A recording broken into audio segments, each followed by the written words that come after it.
Halo sahabat pendengar yang baik, saya Guru Daniel pada kesempatan ini berbincang dengan dua narasumber saya. Kebetulan yang cantik dan gagah ini masih berstatus mahasiswa. Mahasiswa kan? Iya, Iya, mahasiswa. Mahasiswa sehat, sehat. Alhamdulillah, sehat ya. Oke, ngambil pariwisata. Ya, pariwisata. Kenapa harus pariwisata sih? Kenapa enggak yang lain? Karena di pariwisata kita bisa belajar banyak hal Hmm. dari semua ilmu, dari IPS, Mm-mm, IPA, mm-mm. bahasa semuanya masuk. Oh, semuanya masuk. Oke. Oh iya, lupa. Dengan Mbak siapa? Kenalkan, nama saya Nania Fitriani. Nania ya, oke. Lombok Timur, Lombok Tengah, Lombok Barat, Lombok Tengah. Lombok Tengah gitu ya. Saat ini selain menekuni studi gitu, ada usaha-usaha lain yang ya dikerjakan apa? Membuat kerajinan. Kerajinan apa tuh? Kayak tempat makan dari rotan, terus kerajinan bambu sama Oke. bisnis juga. Itu bagaimana itu? Dari sudah lama itu bisnisnya atau baru-baru? Sudah lama jadi. Sudah lama. Sebelum Covid berarti ya? Sebelum. Sebelum Covid, oke. Gimana tuh sebelum Covid itu, enak nggak kita berusaha muda gitu? Mbak Nania kan masih masih belum ada yang Minang gitu kan, maksud saya itu belum berkeluarga ya, belum bersuami gitu, belum ya. Gimana tuh rasanya kalau kalau berwirausaha di waktu muda gitu? Enak sih, bisa kita buat, bisa kita beli apa yang kita mau sendiri gitu. Ah, oh gitu ya. Ya. Nah, kalau Mas Taufik ya, Iya, Mas. ya Mas Taufik juga ngambil pariwisata ya. Siap, ya. Nah, apa sih yang enak di pariwisata itu, Mas? Kalau pariwisata itu menurut saya itu lebih ke bidang ilmu yang membahas tentang yang mencakup semua universal keilmuan. Keilmuan. Jadi Oke. di satu sisi kita juga bisa mendapatkan ilmunya, satu sisi juga kita juga bisa berlibur. Berlibur, jalan-jalan itu yang paling pokok ya. Ya Jadi- karena ya benar, karena kemarin tuh pas lagi bincang-bincang juga sama teman-teman itu, kenapa ngambil pariwisata? Kalau saya itu senang traveling Iya. katanya. Nah, berarti itu yang dilihat ya, di samping memang dapat ilmunya lah gitu ya. Oke. Jadi kalau monoton untuk menuntut ilmu kan mungkin kepala kita juga mumet, jadi itu refreshing gitu. Iya, baik, Makanya ngambil baik. pariwisata. Ngambil pariwisata ya, karena tidak hanya bisa dapat ilmu di dalam kelas, namun nggak bisa jalan-jalan, kemudian bisa eksplor alam yang begitu indah dikasih Tuhan gitu ya. Iya. Sepakat Mbak Nania ya? Sepakat. Sepakat. Oke, sekarang ini ngomong-ngomong di semester berapa? Kalau saya itu masih menempuh di semester 7. Semester 7. Oke. Mbak Nania sama pariwisata. Oke. Berarti sekarang lagi-lagi menikmati skripsi atau lagi proposal ya, kira-kira gitu ya. Ya lagi Iya. lagi berat-beratnya lah mahasiswa. Lagi berat-beratnya. Lagi di fase akhir. Oke, kalau misalkan ada pertanyaan gitu, apa sih yang terlintas itu di benak Mas nih sama Mbak Nania ini kalau mendengar kata menulis? Kalau saya sih Eh, Wattpad, cerita Wattpad. Nah, jadi di sana itu lebih banyak membaca ya atau apa? Membaca sambil kita bisa juga belajar menulis. Belajar menulis, oke. Sudah ada yang pernah ditulis atau sudah dibukukan atau bahkan mungkin pernah dijual dalam skala banyak? Nggak cuma tulis saja apa yang ada terlintas di otak Oke. pas kita baca Wattpad itu, tapi belum bisa diunggah gitu. Karena belum sesuai dengan kata yang harus disetot tiap harinya. Oh, oke. Oh, berarti memang harus punya jumlah kata itu yang harus dikumpulkan gitu ya. Oke, berarti memang sudah punya limit gitu ya. Mm-mm. Di apa itu, di Wattpad namanya? Di Vizo Novel Oke. ada, di Manggatun sama Novel. Itu berarti aplikasi ya, di aplikasi. Oke, baik. Kalau Mas Taufik itu memandang kalau menulis itu gimana? Kalau menulis itu menurut saya itu mungkin hal yang sulit atau yang berat bagi saya. Karena menulis itu ya mungkin menuangkan pikiran, sedangkan kita nih lagi masa remaja nih, Oke. masih enak-enaknya untuk bermain gitu. Makanya kesempatan untuk menulis itu mungkin berat bagi kita yang remaja gitu. Kebanyakan juga remaja-remaja era sekarang itu masih fokus ke bermain gitu. Makanya jarang juga para remaja yang kebanyakan intens ke penulis, bukannya enggak ada tapi jarang aja gitu. Jarang ada. Iya. Kalau menulis dan berkomunikasi atau ngomong itu menurut Mas Taufik itu mana yang lebih berat dan lebih mudah gitu? Lebih enak sih sebenarnya ngobrol gitu. Lebih mudah Iya, apa namanya, lebih enak chat iya, gitu ya, jadi lebih enak. ya jadi bisa ngelantur juga Iya, gitu kan. Kalau menulis itu kayaknya kan monoton, kita lebih ke serius gitu. oke, serius, jadi itu harus tertuang dengan baik Dengan gitu baik. ya, ide oke. Iya. Ya, oke. Kemudian bagaimana tuh kalau orang mengatakan haruskah kira-kira mahasiswa pariwisata itu menulis? Ini kalau kita berbicara menulis sebagai apa namanya, salah satu skill ya, yang sifatnya akademik banget lah, atau bahkan mungkin enggak harus kok itu menulis itu harus dalam bentuk apa ya, artikel yang apa sifatnya formal banget gitu ya, tapi bisa saja kan menulis tentang banyak hal gitu ya, nak, cerita-cerita pribadi atau diary gitu Dari kan. activity. Bisa jadi kan bercerita tentang banyak hal, mengungkapkan isi hati dan sebagainya. Nah, tapi kalau dalam konteks akademik nih, haruskah kira-kira mahasiswa pariwisata itu menulis? Kalau bagi Mas Taufik bagaimana? Kalau Perlu saya- enggak? Perlu sekali. Mm-mm. Karena kalau kita menulis itu nanti para pembaca itu juga bisa mengetahui apa nih informasi terbaru nih mengenai dunia pariwisata. Dunia pariwisata. Iya. Oke. Karena dengan menulis itu bukan saja di era kita yang menemukan, namun di era selanjutnya juga akan menemukan bagaimana hasil penulisan pada era saat itu dibandingkan dengan era sekarang. Oke, baik. Kalau Mbak Nania gimana tuh? Perlu, Perlu ya? karena apa ya, di pariwisata juga kan kita butuh seorang yang bisa menulis karya ilmiah tentang pariwisata. Oke. Jadi menulis itu sangat penting di dunia pariwisata, karena untuk sekarang ini yang pro ke bidang penulisan itu masih kurang. Masih kurang. Pariwisata, Oke, ya. di bidang pariwisata. Iya ya. Iya. Kalau misalkan kita ngelihat memang tidak hanya kan pariwisata itu bisa mendatangkan apa ya, faedah yang banyak ya bagi kita khususnya dalam konteks ekonomi. Namun juga di sisi lain itu tentang tentang data, penyediaan data itu kan masih kurang. Nah, jadi kan dibutuhkan itu para penulis ya, enggak? Termasuk mungkin ya bisa jadi nanti bidangnya itu di jurnalistik gitu. Jadi perlu sekali.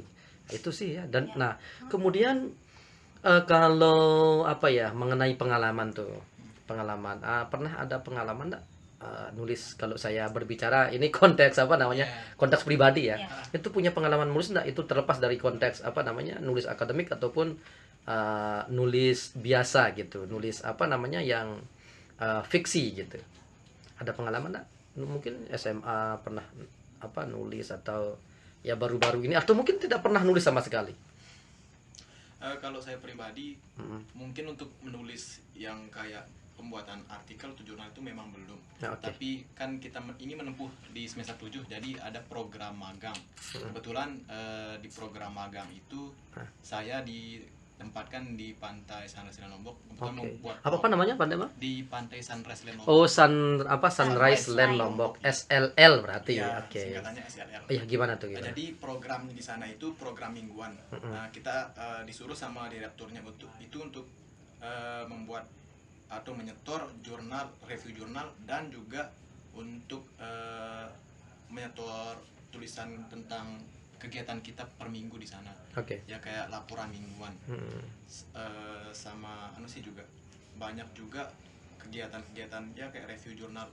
Kan itu memang untuk berfungsi untuk kita yang mahasiswa. Oke, membantu banget gitu Membantu Mas ya. banget karena kebanyakan mahasiswa itu, penyakit mahasiswa itu kebanyakan malas membaca gitu. Makanya diadakan program seperti itu. Sambilan kita menulis, sambilan juga kita mereview-nya. Mereview. Ya. Oke. Kalau yang di minggu-minggu pertama tuh Mas bagaimana rasanya itu? Kalau minggu-minggu pertama untuk menulisnya itu ya mungkin lumayan berat gitu. Karena itu kan pengalaman baru nih. Iya, pengalaman baru menulis ya. Menulisnya. Makanya tapi kan kita digembleng nih untuk lebih rajin, karena kamu akan ungkap direktur itu, kamu akan menempuh semester akhir, dan semester akhir itu juga akan membuat mau nggak mau kamu juga harus menulis. Jadi mau nggak mau kamu harus rajin membaca dan menulis. Membiasakan diri. Kalau kira-kira menulis tanpa membaca itu mungkin nggak ya? Nggak mungkin. Nggak mungkin ya? Ya mungkin ya tong kosong nyaring bunyinya. Itu sih sebenarnya. Iya, jadi berdampingan ya Mbak Nania. Jadi berkesinambungan. Ya kalau mau menulis bagus ya harus membaca banyak. Ya, harus membaca. Oke.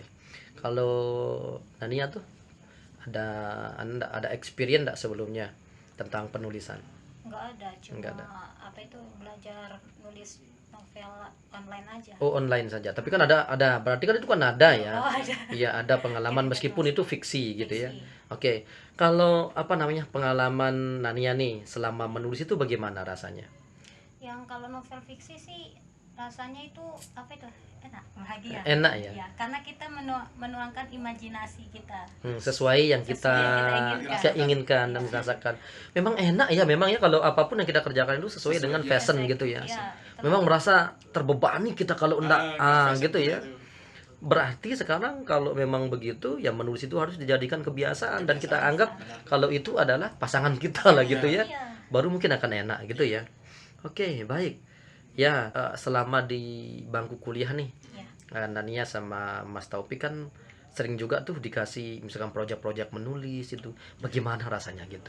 Atau mungkin apa namanya Mas Taufik atau hanya Mbak Nania saja yang merasakan bahwa kayaknya agak berat ini. Terus bagaimana respon teman-teman biasanya? Ini kita berbicara tentang Iya. respon teman-teman secara umum tentang mahasiswa. penulis ya.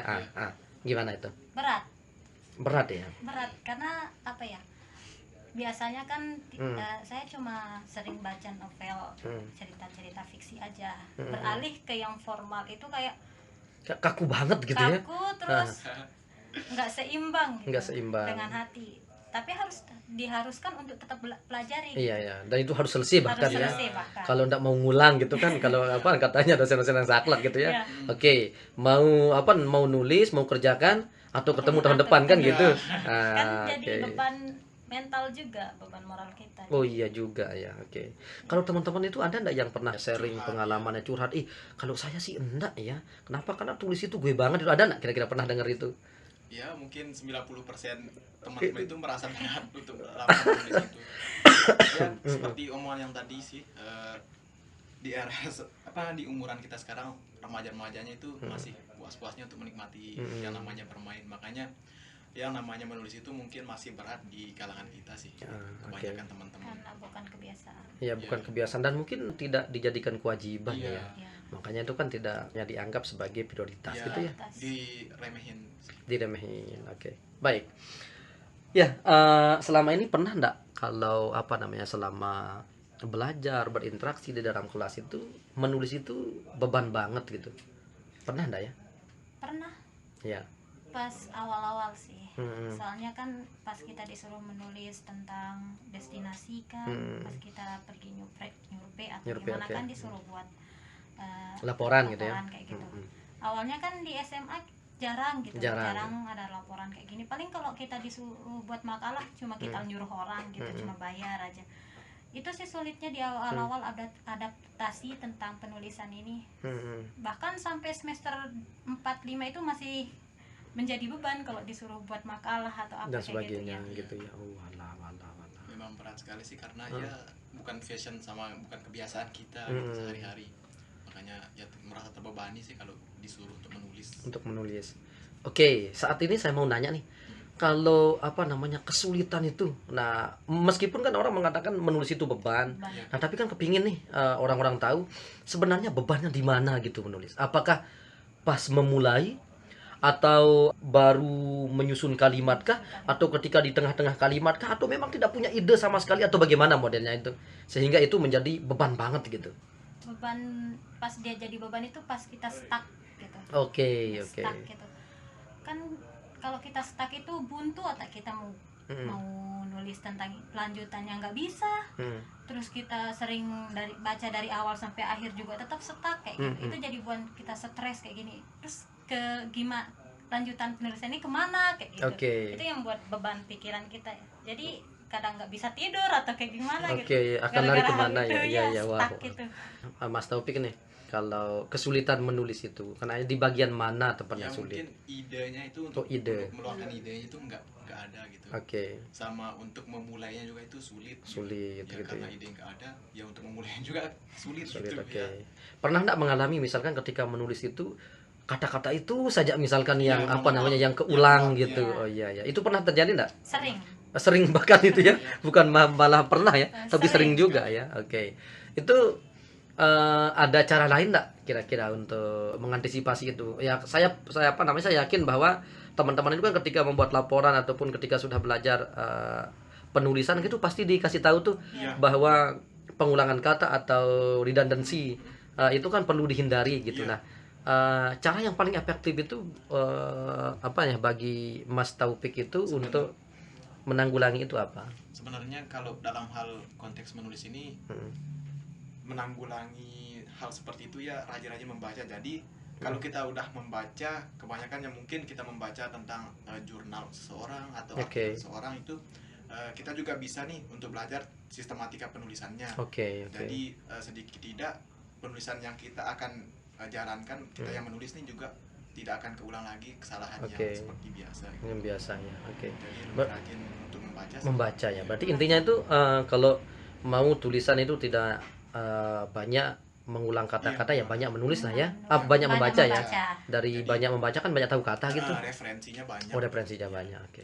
Berarti bisa terbantu ya. Terbantu sekali. Nania bagaimana? Kalau saya sih kalau kayak gitu cari teman. Teman. Ya, cari teman. Ngasih tahu kok ini berulang-ulang ada nggak solusinya kayak gitu. Nah, berarti kan cari cari berarti kan harus ada temannya. Jadi tolong dong cekin saya ini saya sudah muat ini di kata-kata ini ada kata lain enggak gitu kan? Kayak gitu. Soalnya lebih ke diskusi kalau baca itu kan 50-50. Kalau diskusi itu kan ada nanti masuk di otak kita, lebih suka yang apa itu secara langsung ketimbang yang baca ya. Nah, memang benar ya. Jadi kan ada tipe orang itu yang kutu buku banget gitu ya. Jadi mereka itu bisa belajar itu otodidak dari buku saja. Ada tipe orang yang memang kalau belajar itu harus melalui orang, teman, mentor gitu ya. Nah, tanpa itu rasanya itu tulisan tidak akan jadi gitu ya. Nah, jadi ya tergantung dari preference orang ya, dari individu masing-masing gitulah. Baik. Kira-kira cukupkah enggak ya mahasiswa itu misalkan dengan tidak menulis gitu? Atau jurusan pariwisata ini, mahasiswa pariwisata ini jadi ya sudahlah, mungkin ya sekolah-sekolah saja itu tidak harus menulis ini digeluti gitu. Kira-kira cukup enggak ya kita bermodal begitu? Kalau pandangan Mas Taufik ini? Menurut saya itu nggak cukup. Nggak cukup ya. Harus yang ada namanya itu harus menulis. Jadi kita kan juga di mahasiswa itu kan bergelar akademik nih. Betul. Mana mungkin akademik nggak menulis. Mana mungkin sarjana ya bener ya. Jadi nggak relevan sama gelar yang kita sanding. Gelarnya dari akademik nih, masa nggak menulis gitu. Nggak bisa menulis gitu ya. Ya masuk akal juga ya. Jadi memang yang namanya mahasiswa itu yang sudah diberikan pembekalan yang banyak ya tentang pengetahuan gitu ya. Ya seharusnya menulis itu menjadi teman gitu ya. Jadi jangan dianggap itu sebagai beban, namun anggap itu sebagai kewajiban kita sebagai mahasiswa dan sarjana nantinya yang akan memberikan pencerahan kepada banyak orang kan gitu ya. Berarti perlu menulis berarti ya. Jadi tidak cukup dari harus sekolah saja itu dapat siraman ilmu saja, jadi tanpa harus punya skill menulis ini. Kalau dalam konteks mahasiswa dan sarjana ini ya, jadi harus ya. Kalau Nania bagaimana? Kalau dilihat sih ada yang harus, ada yang enggak. Karena di pariwisata juga kalau dia akademisi mungkin dia menulis juga sangat perlu. Kalau di praktisi mungkin enggak. Mungkin ya praktis jadi enggak banyak lah gitu ya. Jadi lebih banyak untuk praktik aja. Praktek saja. Bahkan menulis itu enggak pernah dilakukan karena kan mereka itu prioritasnya itu praktik. Kalau di akademisi itu kan praktik sambil menulis gitu. Jadi ada kalau saya sih lihatnya dari dua sisi aja. Dua sisi aja. Kalau misalkan ada orang yang bilang begini, Mbak Nania, Mas Taufik, seandainya misalkan praktisi gitu ya, pinter juga menulis, itu kan akan sangat luar biasa. Nah, misalkan bagaimana caranya misalkan praktisi dengan ilmunya yang begitu baik itu misalkan menuangkan ilmunya secara meluas, sementara yang kita tahu bahwa dengan menulis itu kan sudah bisa membuka cakrawala dunia kata orang. Anggap saja misalkan keahlian Mas Taufik atau Mbak Nania ini misalkan di anyaman. Nah, jadi itu kan sudah tahu betul itu bahan dasarnya apa, kemudian Proses. bagaimana prosesnya. Nah, kalau misalkan Mbak Nania tidak terlatih untuk menulis, Iya. bisa jadi pengetahuan Mbak Nania itu atau skill Mbak Nania itu hanya dikenal di Iya. konteks Di sekitar lingkungan. saja, Iya. ya enggak? Ya. Tapi misalkan kalau digeluti dengan menulis apa yang Mbak Nania itu bisa, ya diketahui itu kemudian ditulis dalam bentuk buku, itu berapa juta orang yang akan Kan tahu baca. tentang itu. Nah, jadi ya sebenarnya apa ya, masuk juga, tapi kan yang menjadi masalah tidak semua orang itu senang nulis. Iya. Kan Iya. gitu berarti ya. Oke, itu kira-kira ya. Ya. Berarti sepakat ya bahwa mahasiswa itu sebenarnya harus menulis deh. Iya. Ya, harus menulis lagi supaya bisa dijadikan sebagai medium untuk menyebarluaskan Informasi. pengetahuan informasi yang ada. Oke. Baik. Nah, yang saya pikir ini terakhir ini. Jadi kira-kira apa yang harusnya dilakukan ya mahasiswa bila menulis adalah pekerjaan wajib? Nah, upaya yang harus dilakukan. Seandainya kita tahu bahwa menulis itu wajib loh anunya itu, atau memang syarat banget gitu untuk bisa dapat gelar sarjana pariwisata lah, atau misalkan Espar gitu ya. Jadi harus melalui menulis gitu. Nah, kira-kira apa yang harus dilakukan bila menulis itu adalah pekerjaan wajib? Kalau saya sih rajin membaca. Membaca aja ya. Iya. Ha-ha. Rajin membaca aja sama sharing. Sharing, oke. Kalau itu jadi kewajiban, membaca sambil sharing aja. Soalnya kalau cuma membaca aja nanti takut monoton di satu titik. Jadi harus ada apa itu, antisipasi, yaitu dengan cara berdiskusi. Diskusi, oke. Biar dia tulisan kita lancar dan juga bagus. Apakah itu memang harus dimasukkan di kegiatan-kegiatan ekstrakurikuler kah di kampus atau apa? Misalkan kan ini kan kita anggap ini menulis menulis itu sebagai pekerjaan wajib tuh bagi mahasiswa. Nah, kira-kira usaha apa yang harus dilakukan nih, baik itu nanti dari pihak dosen kah, dari mahasiswa? Kan yang tadi katanya itu harus membaca banyak. Nah, mungkin enggak misalkan kalau akan ada dibuat misalkan kayak mini-mini library gitu ya di pojok-pojok kampus gitu kan, supaya nanti kan kita terbiasa tuh untuk membaca dan menuangkan dalam bentuk tulisan, atau mungkin begitu maksudnya atau apa?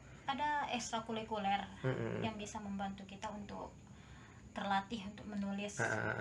Dan juga ada fasilitas perpustakaan mini yang khusus, misalkan ini jurusan ini ada perpustakaannya ini. Ada juga perpustakaan umum gitu. Kalau kita ingin mengetahui banyak hal harus kita pergi ke perpustakaan umum. Kalau kita mau membahas tentang jurusan kita pribadi itu ada di perpustakaan khusus kampus gitu. Oke, nah berarti kalau menurut Mbak Nania itu harus diperbanyak kira-kira ya, jadi fasilitas itu, misalkan seperti perpustakaan mini jadi sebagai tempat khusus ya, jadi mahasiswa itu untuk mengeksplor kemungkinan nanti untuk ya mendownload pengetahuan di sana untuk menulis gitu ya. Nah, kalau Mas Taufik bagaimana menurutnya? Kalau saya Oh ya, bisa sambilan ya, bisa iya. sambilan saja Mbak Nania. Mungkin apa ya? Ya, sambil saja enggak masalah. Oke. Kalau saya sih sebenarnya kalau menulis itu sebagai pekerjaan atau profesi itu sebenarnya yang harus pertama itu kita tanamkan ya mungkin niat ya, yang keinginan utama, gitu ya. ya. Oke, baik. Jadi kalau memang udah niat, udah plek, kalau ini nih pekerjaan saya, jadi ini pekerjaan itu kan sama juga halnya dengan kewajiban. Jadi kalau udah ditanamkan, kalau menulis itu udah menjadi kewajiban, dapat dipastikan tidak akan dilalaikan gitu. Yang kedua mungkin sama sih kayak Nania, lebih banyak membaca. Jadi dengan banyak membaca itu banyak kita mengetahui referensi juga. Selain membaca diiringi dengan berdiskusi, dan juga selain berdiskusi sering-seringlah untuk ya mungkin turun ke lapangannya untuk mencari bagaimana nih atau observasinya lah, seperti bahasa kampusnya observasi gitu. Perbanyak untuk observasi ke lapangan, jadi kita mengetahui bagaimana nih kondisi lapangan yang sebenarnya gitu sih.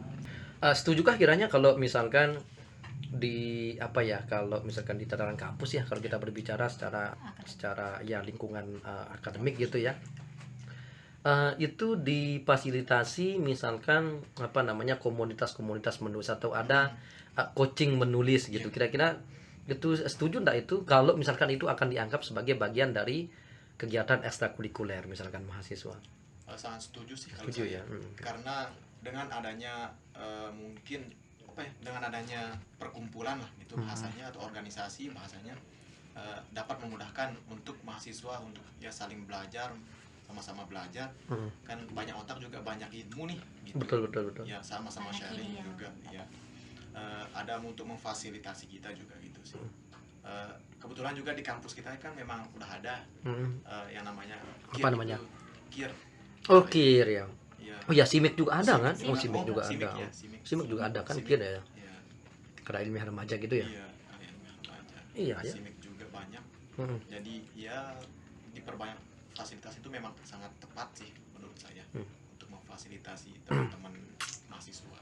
Jadi menulis ini tidak semua orang ya memang senang, karena kan butuh banyak variabel tuh yang harus nyatu ya. Ya.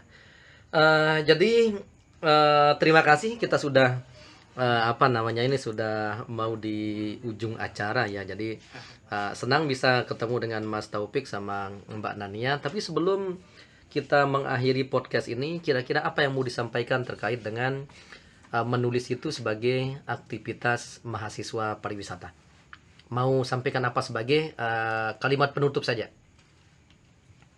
Mungkin ada apa namanya motivasi atau mungkin saran atau mungkin harapan gitu ya, silahkan, tentang menulis ya. Tapi dalam konteks mahasiswa gitu ya. Ya, kalau saya sih Apa?